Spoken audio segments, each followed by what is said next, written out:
You're probably focusing too much on VO2 max, and it's an easy thing to do, especially today with lots of people online telling you about how important it is and how to improve it. And there's also lots of running programs that put a lot of emphasis on it, but the reality is more nuanced. All VO2 max is a measurement of your oxygen utilization.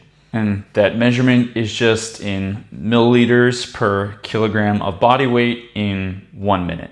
So it's just a measurement of that one thing, but it has morphed into essentially an endurance score, where the assumption is the higher this number is, the better your performance is going to be. But the problem is VO2 max does not have a perfect correlation with performance. It is not the only metric in performance that matters. There's all sorts of other things like lactate threshold, running economy, speed endurance, your ability to race, and even your own mental capacity to run hard are all going to affect your performance as a whole. VO2 max is just one of many metrics that are used to measure performance. It just so happens that it's a fairly easy one to measure. You can go to a lab and test it and just get a number or a score out on the other side of the test. There is an issue though that even the measurements aren't 100% accurate. It depends on the style of the test. Typically it's around 10 to 12 minutes of increasing in intensity until fatigue becomes too great to continue. The way the test is administered, whether that's like the intervals of increasing intensity, whether it's run at an incline or not, all those factors can play into what the number actually is, and there can be a pretty wide range of numbers that you can get out depending on how the test was administered. And then when it comes to the number on your watch, really you should just be ignoring that. That is not a measurement, that's just an algorithm taking into account things like pace and heart rate, which it's all just a guess. Everyone's got different max heart rates, everyone's got different running economies, and I know from personal experience, like the VO2 max on my watch in correspondence with like the V score for the race that I ran on the Jack Daniels V chart was a decent bit off.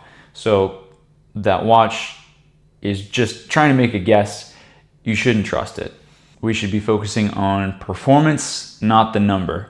But when we do look at the numbers, the highest measured numbers have been in cyclists and cross-country skiers. You're looking at a VO2 max of 90 plus. But to illustrate like how in running particularly that performance matters, like do you think a cyclist with a 90 plus VO2 max is going to be able to beat a runner who maybe has like a 70 to 75?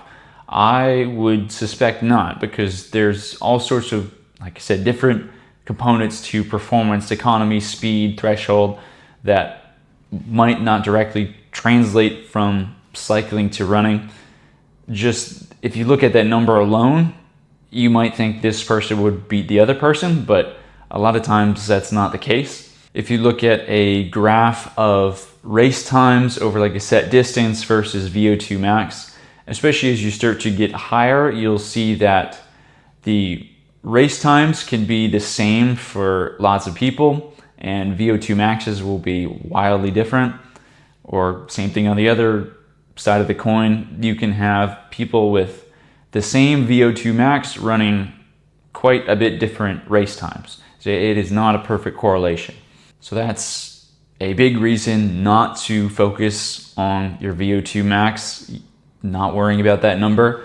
Another reason is the fact that you'll see, especially in trained athletes, that even in moderately trained athletes, at a certain point VO2 max starts to plateau, and that can happen actually fairly fast, where your VO2 max will kind of stop improving. The number won't get any higher, but your performance will get better and better. And that kind of explains like the differences in those like graphs of VO2 max versus race times. So how did we get here to this point where there's so much focus on this just one number? The VO2 max and being able to measure it really became popular in the 90s. And particularly in the United States, there was a lot of emphasis on it in training, trying to get VO2 max specific work. This was a lot of interval sessions designed to optimize VO2 max specifically. And that kind of training led to a lot of poor performances. On the world stage, the American runners did not perform very well. And then on the high school side of things, there is a comparison between the 1990s. In all of the 1990s, there were only 17 high school boys that broke 9 minutes in the 3200. And then in the 2000s, as we kind of moved away from the VO2 max heavy work, there were 110. And nowadays, partially due to shoe technology, but we'll see 100 high school guys break the 9-minute barrier like just at Arcadia. Maybe not that many, but it's a lot. As a country, at the high school level and on the world stage, we've seen American runners improve and get faster and place higher the more that we've moved away from the VO2 max style training. We stopped focusing on this one singular metric, this one number, and put more emphasis on holistic development. As we've talked about, like a big problem with VO2 max is just that stagnation. Like performance can increase beyond that, but if you're only focusing on that, your performance is going to be limited by your VO2 max. But the other problem is just how intense the VO2 max targeted work is on your body. Like VO2 max intervals are very glycolytic, which results in a lot of acidity. There's a lot of fatigue products that build up in your body that can take a long time to get flushed out.